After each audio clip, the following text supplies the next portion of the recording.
To effectively tackle substance abuse, the National Drug Law Enforcement Agency's scope must be broadened to include a health-centered approach.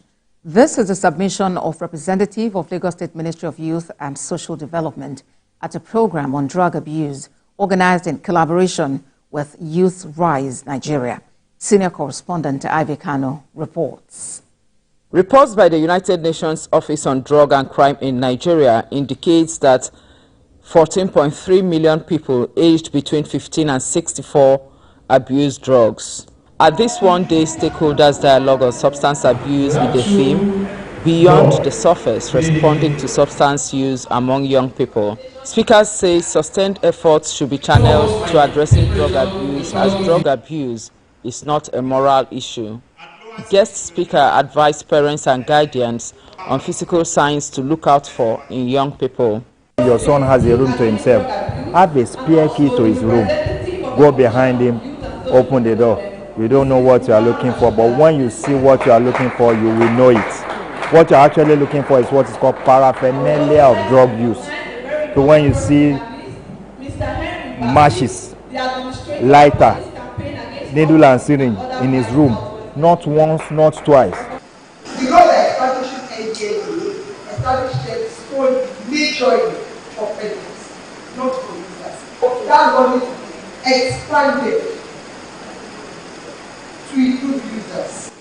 The organizers and other panelists spoke on the importance of the discussion. You have to accept the fact that if they abuse drugs, it is first an individual thing before it becomes a societal problem. So drug abuse starts with the individual, and we need to talk to the individual to be able to identify the dangers that is associated with that. The building caught fire in the kitchen. We've gotten to the roof right now. That's how bad it is. We've never seen it as a medical problem. It's only when they become very psychotic, very aggressive before they come to us. So I think we see maybe 0.1% in fact. And so if you are dealing with the numbers we are dealing with and you multiply that by a factor of 100, then we have a serious problem. To let them know that we have a drop-in center in Lagos State now, and our center accommodates people, marginalized youths, vulnerable people, victims of gender-based violence, and all that.